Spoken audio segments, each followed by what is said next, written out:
Bismillahir Rahmanir Rahim, lesson 22. This is a very important lesson. I humbly request that everyone they give their 100% attention to it.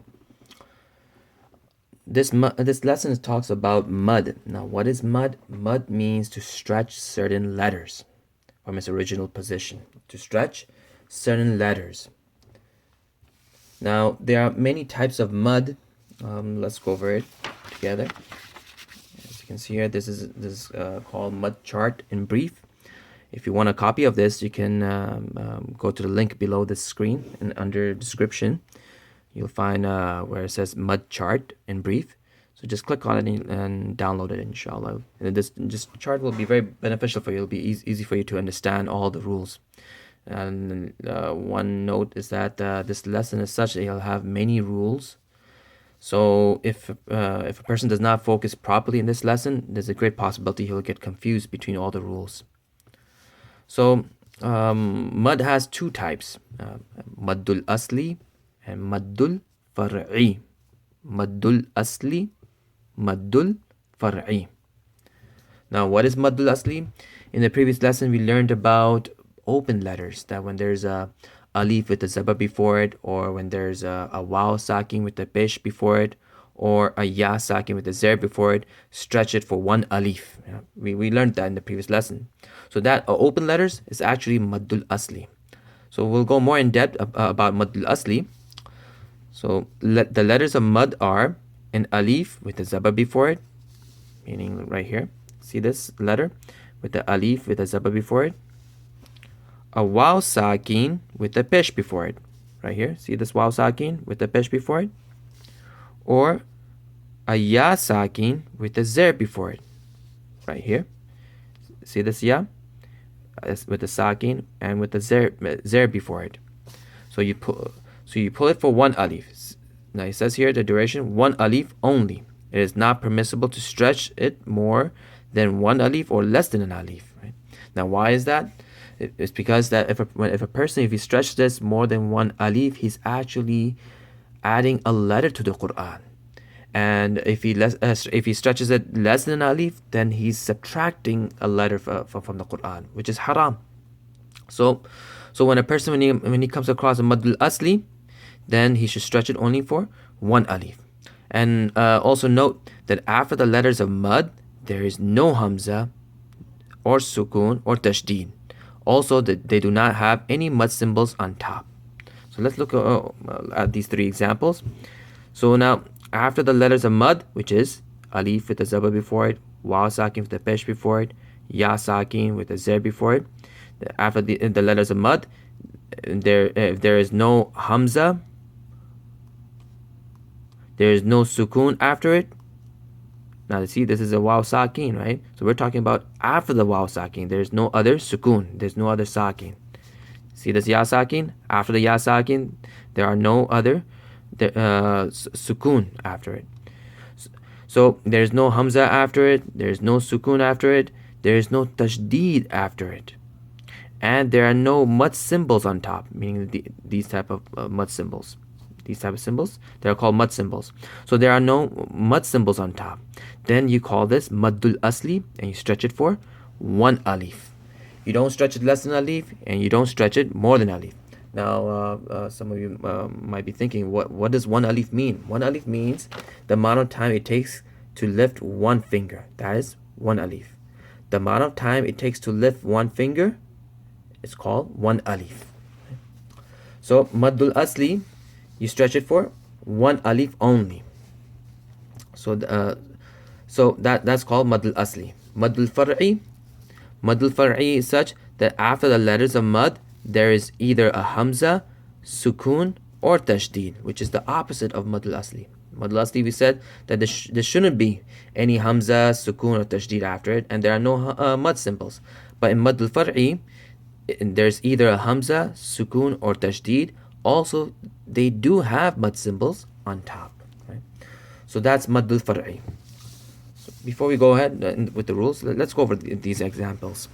So ba alif zabar, ba waw pesh, bu, ba ya zir, bi, ba, bu, B. Yeah, so you have to to be very cautious about it. Don't stretch it more than an alif. Otherwise, you'll be adding a letter to the Quran. Let's go over it again. Ba alif zabar ba. Ba waw pesh bu. Ba ya zer bi. Ba bu bi. Let's go over the examples underneath. Sin alif zabar sa. Sin waw pesh su. Sin ya zer si. Sa su si. Right. So these 6 examples are called maddul asli, and you stretch it only one alif. And how do we know it's maddul asli? That after the letters of mad, you don't see no hamza after it, you don't see no sukun after it, you don't see no tashdid after it, and you don't see any mad symbols on top. So that's called maddul asli, and you stretch it for one alif. Okay, before we go over the next examples, let's go over this rule right here. Now, maddul far'i, it breaks down to 5 types. So the first type is called maddul muttasil. Maddul muttasil. What is maddul muttasil? After the letters of mad, there appears a hamza in the same word. In the same word. So look over here. See, after the letters of mad, see this alif with the zaba before it. After that, there is a hamza in the same word. There's a hamza in the same word.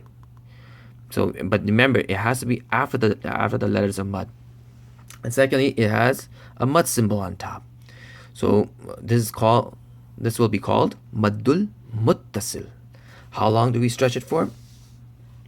The duration is 4 alifs, 2.5 alifs, or 2 alifs. Now the ulama ikram, they say that it's preferable that we stretch it for 4 alifs, which means it should be longer than maddul munfasil, which is the next type of maddul far'i, maddul munfasil. But we'll go over that later on. But for now, just remember that when you come across maddul muttasil, you stretch it for 4 alifs. So let's go over this example. So now, how do we know this is called maddul muttasil? That after the letters of mad, you see a hamza. After the letters of mad, you see a hamza in the same word, and that you see a mad symbol on top. So you stretch it for 4 alifs. You stretch it for 4 alifs. So let's spell this. Ba alif mad zabar ba. Now how do we know that we're stretching for 4 alifs? The easy way is to count it with your fingers. So ba alif mad zabar ba. Hamza zabar a. Ba a. Again. Ba alif mad zabar ba. Hamza zabar a. Ba a. Ba waw mad pesh bu. Hamza zer i. Bu i. Ba ya forgive me. Ba ya mad zer bi. Hamza zabar a. Bi a. Bi a. Must be thinking about these hamzas. There was a misprinting over here. There's a mistake, so that's why I added the hamzas. So in your copy of the Ahsanul Qawaa'id, if you don't have hamza in these 3 examples, please add them. So these 3 are called maddul muttasil. That after the letters of mad, when we say the letters of mad, what do we mean by letters of mad? Alif with a zabar before it, waw sakin with a pesh before it, ya sakin with a zer before it. These are called the letters of mad. So after the letters of mad, if you see a hamza in the same word and that you see a mad symbols on top, then you stretch it for 4 alifs. You stretch it for 4 alifs. Let's go over the next 3 examples underneath. Sin alif mad zabar sa. Hamza zabar a. Sa a. Sin waw mad pesh su. Hamza zer i. Su i. Sin ya mad zer si. Hamza zabar a. Si a. Okay, so let's go over it without spelling. Ba, bu, bi. 1 alif only. Ba a. Sorry. Ba a. bu'i, bi'a, four alifs only. Sa, su, si, one alif only. Sa'a, su'i, si'a, four alifs only. Okay, so these six examples are called maddul asli, and these six examples are called maddul muttasil. Maddul muttasil.